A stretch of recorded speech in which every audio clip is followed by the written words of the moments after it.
Hello everyone, मैं हूं CA Garima Pandey from Penomic education and आज हम लोग डिस्कस करने वाले हैं प्रोसेस कॉस्टिंग में equivalent production through weighted average method और वैम। We have already uploaded a video जहां पे हमने इसको एक्सप्लेन किया है फ्रॉम फीफो बेसिस एंड हमने आपको मतलब समझाया है ऑफ इक्विवेलेंट प्रोडक्शन। तो अगर आपको फीफो बेसिस या उसका मतलब नहीं आता है, so I would request you to kindly go through that video first, क्योंकि all throughout this video मैंने कंपेयर किया है the difference between FIFO and WAM. So आपकी easy understanding के लिए it is better that you go through that video. To differentiate between the difference between FIFO and WAM, हम लोग इस photo को एनालाइज करते हैं। मान लो मेरे पास करंट मंथ दिया है फरवरी का एंड फेब में मैंने किया है 1 लाख रुपए का खर्चा। फेब में मैंने किया है 1 लाख रुपए का खर्चा प्रोडक्शन करने के लिए। अब ऑब्वियसली मेरे पास कुछ पहले से इनकम्प्लीट प्रोडक्ट पड़ा था, ओपनिंग WIP पड़ा था।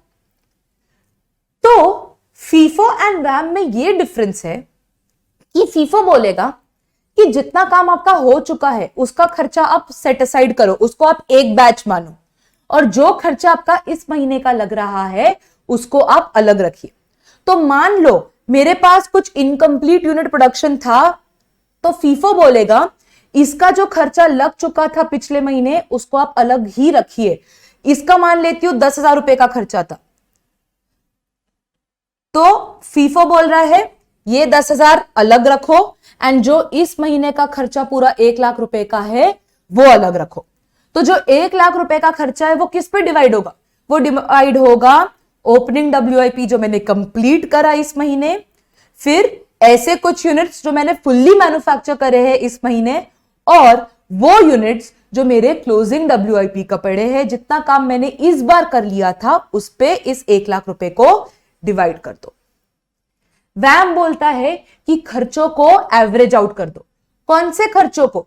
सिर्फ इस बार के नहीं, जो पहले भी आपके लग चुके थे, जो मेरे 10,000 रुपए ओपनिंग WIP को बनाने में लग गए थे, उनको एवरेज आउट करो। तो वैम में मैं क्या कर रही हूं? मैं टोटल खर्चा कंसिडर कर रही हूं 1,10,000 का। तो 1,10,000 का खर्चा आप डिवाइड करो। जब खर्चा टोटल लिया है तो मुझे उसको डिवाइड भी टोटल पे करना होगा, दैट इज ओपनिंग WIP जो मैंने मैन्युफैक्चर पहले भी करके रखा था उसको भी कंसिडर करो यूनिट्स में, एंड जो इस बार मैं काम कर रही हूं उसको भी कंसिडर करो। So this plus this will be my weighted average method, whereas in case of FIFO I'll only assume कि इस बार जो मैंने एक्चुअली प्रोड्यूस किया है उस पे 1 लाख रुपए आप डिस्ट्रीब्यूट कर दीजिए। सो फीफो कहेगा 1 लाख डिस्ट्रीब्यूट करो, वैम कहेगा 1,10,000 डिस्ट्रीब्यूट करो। अब एक क्वेश्चन ले लेते हैं so that I can explain you the meaning of weighted average method and how to go about with it. Presentation क्या होना चाहिए in a better manner. Information दी है मुझे प्रोसेस 2 के बारे में। मार्च महीने में मेरे पास ओपनिंग WIP था 1,000 यूनिट का। उसमें कितना काम हो चुका है वो मुझे मैटर ही नहीं करता। क्यों?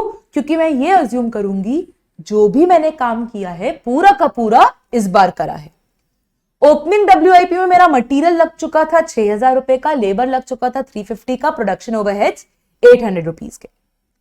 प्रोसेस 1 से प्रोसेस 2 में कुछ ट्रांसफर आया है 16,000 यूनिट्स जिसका कॉस्ट है 81,000 रुपीज। प्रोसेस 2 में मैंने मैन्युफैक्चर करे थे 14,500 यूनिट्स और वो ट्रांसफर कर दिए नेक्स्ट प्रोसेस नंबर 3 में। इस प्रोसेस में प्रोसेस 2 में मैंने कुछ एडिशनल मटेरियल लिया था विच अमाउंटेड टू 43,750 रुपीज। लेबर लगाया था, ओवरहेड्स लगाया था, उसका खर्चा दिया है। यूनिट स्क्रैप मुझे बोला है 500 यूनिट मैंने स्क्रैप आउट कर दिए थे, उसका डिग्री ऑफ कंप्लीशन दे दिया गया है। नॉर्मल लॉस मुझे बोला है was estimated at 5% of production units which realizes ₹5 per unit। Production units यानी कि मैंने कितने यूनिट मैन्युफैक्चर कर सकती थी मैं, that is opening plus additional minus your closing stock, वो बन गया मेरा यूनिट्स प्रोड्यूस्ड या प्रोडक्शन। सो उसको हमने कंसिडर किया, उसका 5% मेरा नॉर्मल लॉस है। क्लोजिंग स्टॉक मुझे दिया है 2000 यूनिट्स और उसका डिग्री ऑफ कंप्लीशन दे दिया गया है। To solve this question let us switch to Excel. हमें पता है to solve such a type of question we need to prepare 3 statements. The first one is statement of equivalent production. Statement of equivalent production हम लोग prepare कर रहे हैं as per वैम। तो सबसे पहले लिख लेते हैं ओपनिंग WIP मेरे पास कितना पड़ा था 1000 यूनिट्स एंड एडिशनली प्रोसेस 2 में मैं कितना लेकर आई हूं 16000 units. Now we'll talk about the difference between वैम एंड फीफो। मैंने कितने यूनिट्स कंप्लीटली मैन्युफैक्चर करे? मैंने 14,500 मैन्युफैक्चर करे और ट्रांसफर कर दिए हैं टू प्रोसेस 3। अगर हम फीफो बेसिस कर रहे होते तो ये अजम्पशन करते कि 14,500 में से पहले मैंने वो 1000 कंप्लीट किए, फिर मैंने रिमेनिंग फ्रेशली मैन्युफैक्चर किया, तो मैं बाइफिकेट करती 1000 एंड 13,500 के बीच। But when we talk about weighted average method, मैं टोटल खर्चे को टोटल प्रोडक्शन पे बाइफिकेट कर रही हूं। तो इसमें ये अजम्पशन ले रही हूं कि जो मेरे पास ओपनिंग WIP पहले से पड़ा था वो भी मैंने इस ही पीरियड के ड्यूरिंग मैन्युफैक्चर करा है। तो इस बार आई एम अज्यूमिंग कि पूरे 14,500 यूनिट्स मैंने इसी बार कंप्लीटली मैन्युफैक्चर किए, तो इनका degree of completion I will consider to be 100%। This is the difference between वैम एंड फीफो। क्लोजिंग WIP इन्होंने क्वेश्चन में हमको बोला है कि 2000 यूनिट्स है और उसके डिग्री ऑफ कंप्लीशन दिए हैं, तो उससे इक्विवेलेंस जल्दी से निकाल लेते हैं 50%, 20% and 20%। Now coming to normal loss. Normal loss उन्होंने बोला है it is 5% of production. How to identify production? मेरा कितना ओपनिंग था, मैंने कितना एडिशनली इनपुट डाला minus my closing stock, so that is 1000 plus 16,000 minus closing stock of 2000 units. उससे मुझे मिला है प्रोडक्शन होना चाहिए था 15,000 यूनिट्स का। 15,000 का 5% is my normal loss, so that is 750 units. And we definitely know कि नॉर्मल लॉस का हम लोग बाइफिकेशन नहीं करते हैं, को आइडेंटिफाई नहीं करते हैं इक्विवेलेंट प्रोडक्शन, बिकॉज हमें आइडेंटिफाई करना है मेरे कितने एक्सपेक्टेड यूनिट्स मैन्युफैक्चर हुए। अब इधर अगर हम देखें, इनपुट था मेरा 17,000 यूनिट्स का एंड आउटपुट मेरा बना है 17,250 यूनिट्स का। तो दिख रहा है कि मैंने 250 यूनिट्स एक्स्ट्रा मैन्युफैक्चर किए। तो to identify my expected production, मेरे एक्चुअल प्रोडक्शन से I will have to subtract my abnormal gain. Abnormal gain is of 250 units. 250 units को मुझे सबट्रैक्ट करना होगा अब टू आइडेंटिफाई कि कितना एक्सपेक्टेड प्रोडक्शन है। इन्होंने डिग्री ऑफ कंप्लीशन दिया था लॉस का, इधर आ चुका है एबनॉर्मल गेन। एंड मुझे मालूम है, कब पता चलेगा कि मुझे गेन हुआ है? जब एक यूनिट अचानक से मेरे सामने प्रकट होगा, मुझे पता चलेगा अरे मैंने 1 यूनिट ज्यादा बनाया है एक्सपेक्टेशन से। सो एबनॉर्मल गेन का degree of completion will always be 100%। क्यों? क्योंकि वो बनने के बाद मुझे पता चलेगा कि अरे ये तो मैंने मैन्युफैक्चर कर दिया। तो उसमें हम लोग हमेशा कंसिडर करेंगे to be 100% complete, but that will be subtracted from my actual output so that I can identify expected production, so that I can identify expected production. अब निकाल लेते हैं मेरा total of material, labour and overheads, कितना कितना equivalent production हुआ है। So this is the very first table that we have prepared. अब आते हैं सेकेंड टेबल में, that is statement of equivalent cost per unit. The difference between FIFO and वैम is, FIFO कहता है कि ओपनिंग WIP का काम जो हो चुका था उसका खर्चा एक बैच है और जो इस बार का पीरियड का खर्चा है वो डिफरेंट बैच है, उन दोनों को सेग्रीगेट करके रखो। वैम कहता है इनको एवरेज आउट कर दो, तो मुझे इन दोनों खर्चों को मर्ज करना है। Therefore, when I'll calculate the value of material, मैं उसमें ऐड करूंगी ओपनिंग WIP में कितना मटेरियल का खर्चा लगा था, दैट वाज ऑफ 6,000 रुपीज। फिर प्रोसेस 2 में कितना मटेरियल आया है प्रोसेस 1 से ट्रांसफर होके, उसका खर्चा है 81,000 एंड कुछ प्रोसेस 2 का खुद का अलग का खर्चा था additional material of 43,750 and just like FIFO इसमें से हम लोग अपना नॉर्मल लॉस का रियलाइजेशन सबट्रैक्ट कर देंगे। नॉर्मल लॉस का रियलाइजेशन होगा 750 यूनिट्स, मैंने सोचा था कि मेरे स्क्रैप आउट होंगे इन द प्रोसेस एंड ये जो 750 यूनिट्स है इसको मैं बेच सकती हूं 5 रुपए में, तो 750 इंटू 5 दैट इज 3750 सबट्रैक्ट कर दिया। टोटल खर्चा आया मेरा 1,27,000 का। इक्विवेलेंट यूनिट्स पर आ जाओ, इस टेबल में आइडेंटिफाई कर सकते हैं 15,250 मेरे इक्विवेलेंट यूनिट्स है मटेरियल के, 14,650 with respect to labour and overheads. तो इक्विवेलेंट यूनिट्स हम लोग आइडेंटिफाई करके कॉस्ट पर यूनिट नोट कर लेते हैं, दैट इज 8.33। सिमिलरली लेबर में भी मैं अपना ओपनिंग WIP ऐड करूंगी एंड एडिशनल लेबर जो मेरे को इस पीरियड में लगा वो ऐड करूंगी, that is equivalent to total 14,650। मेरे इक्विवेलेंट यूनिट्स भी इतने हैं तो मेरा cost per unit with respect to labour आ गया है, एवरेज कॉस्ट आ गया है 1 रुपए का। ऐसे ही ओवरहेड्स में हम लोग करेंगे, उससे मेरा कॉस्ट पर यूनिट आया है ओवरहेड्स का 2 रुपीज। 8.33 मटेरियल का, लेबर का 1 रुपए और ओवरहेड्स का 2 रुपीज। तो अगर कोई यूनिट मेरा फुल्ली मैन्युफैक्चर इस बार हुआ है तो उस पे मैं टोटल कॉस्ट ऐड कर दूंगी 11.33 का। ये हो गया टू मैन्युफैक्चर 1 कंप्लीट यूनिट कितना खर्चा इस पीरियड में लगा, 11.33 एज पर वैम।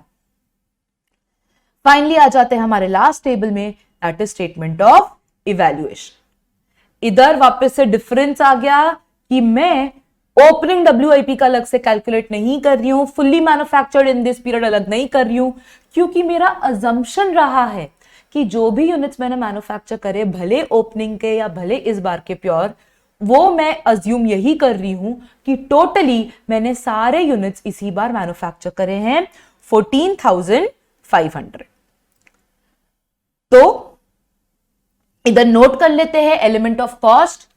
जरूरी नहीं है in this case to segregate, क्योंकि मेरे मटेरियल के, लेबर के और ओवरहेड्स के सबके same he number of units है 14,500।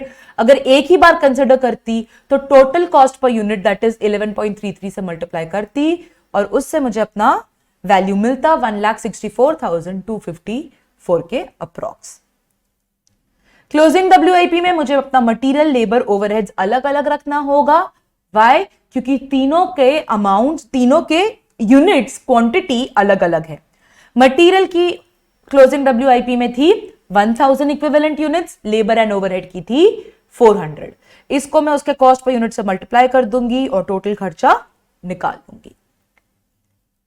Abnormal gain irrespective of material, labour, overheads, तीनों में मुझे पता है कि लगा है 250 इक्विवेलेंट यूनिट्स, तो 250 ही कंसिडर कर सकते हैं इनटू 11.33।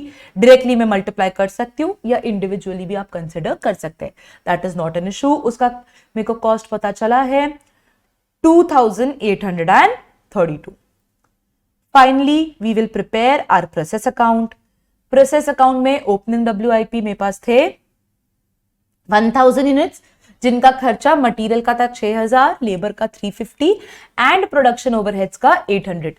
तीनों का एडिशन करके मुझे पता चला कि 7,150 रुपए के खर्चे ऑलरेडी ओपनिंग WIP में लग चुके थे। मैं प्रोसेस 1 से ट्रांसफर करके लेकर आई हूं कितने 16,000 units at the cost of 81,000। Additional material मेरे को इस प्रोसेस में अलग से लगा है 43,750 का, लेबर मुझे लगा था 14,300 का, प्रोडक्शन ओवरहेड लगा है मुझे 28,500 का। नॉर्मल लॉस मेरा एक्सपेक्टेड था 750 यूनिट, जिसको मैं 5 रुपए में बेच सकती थी 3750। मेरा टोटल खर्चा एक्सपेंस कम हो जाएगा इससे। एबनॉर्मल गेन का वैल्यूएशन हमने करा था 250 यूनिट्स और उसका वैल्यू इन टेबल नंबर 3 हमने आइडेंटिफाई किया था to be 2,832 rupees. Finish goods में इस बार हम लोग ओपनिंग WIP का 7,150 ऐड नहीं करेंगे खर्चा, unlike FIFO. Why? because this 7150 rupees has already been averaged out in the cost per unit. ये 7150 मैं ऑलरेडी ऐड कर चुकी हूं जब मैंने एलोकेशन किया था कॉस्ट पर यूनिट का. सो दिस एक्सपेंस जो मुझे आइडेंटिफाई हुआ है मैन्युफैक्चर करने में फिनिश गुड्स, उसमें ओपनिंग का वैल्यू ऑलरेडी एवरेज आउट हो चुका है. तो I will consider it to be as it is, that is 1,64,254. Finish goods मेरे बने 14,500 यूनिट्स एंड ट्रांसफर हुए हैं at a value of 1,64,254 rupees. Closing का हम लोग ने वैल्यू आइडेंटिफाई किया है 2,000 यूनिट्स एट 9,528. इससे मेरा प्रोसेस अकाउंट कंप्लीट होता है एज पर वैम. तो एक बार जल्दी से आइडेंटिफाई कर लेते हैं डिफरेंस बिटवीन फीफो एंड वैम. सबसे पहला table statement of equivalent production, उसमें ओपनिंग WIP एंड मेरे जो इस बार फुल्ली मैन्युफैक्चर्ड यूनिट्स है उन दोनों को सेग्रीगेट करूंगी इन फीफो. वैम में आई अज्यूम कि जो भी ट्रांसफर हुए सबके सब मैंने 100% इस मंथ में मैन्युफैक्चर करे हैं. Second table is cost per unit. Cost per unit जब मैं बाइफिकेट करूंगी इन फीफो, मेरा ओपनिंग WIP का खर्चा अलग रहेगा, वो कंसिडर नहीं किया जाएगा. Only the cost of this period will be considered. Whereas in वैम मैं ओपनिंग WIP का मटेरियल ऐड करूंगी इस बार के मटेरियल के खर्चे में, मैं ओपनिंग WIP का लेबर ऐड करूंगी इस बार के लेबर में, एंड प्रोडक्शन ओवरहेड्स ऐड करूंगी इस बार के प्रोडक्शन के कॉस्ट में. And then comes the third table that is statement of evaluation. उसमें ओपनिंग WIP का इवैल्यूएशन अलग से होगा in case of FIFO, fully manufactured in the current period अलग होगा. Whereas in case of वैम मेरा ट्रांसफर्ड यूनिट्स का वैल्यूएशन अलग से होगा. And then finally, when I talk about the process account, in case of FIFO, opening WIP का जो खर्चा लग चुका है वो ऐड किया जाएगा इस बार के ओपनिंग WIP के ट्रांसफर्ड यूनिट्स में. Whereas in case of FAM, that is already added in the cost, so वो वापस से ऐड नहीं किया जाएगा. जो भी मेरा स्टेटमेंट ऑफ इवैल्यूएशन के हिसाब से कॉस्ट आया है वही कंसिडर कर लूंगी. And this is the difference between FIFO and वैम. होप आपको ये समझ में आ गया है अब difference, and you can solve the questions on your own. For more such content please subscribe to our channel. Thank you and happy learning.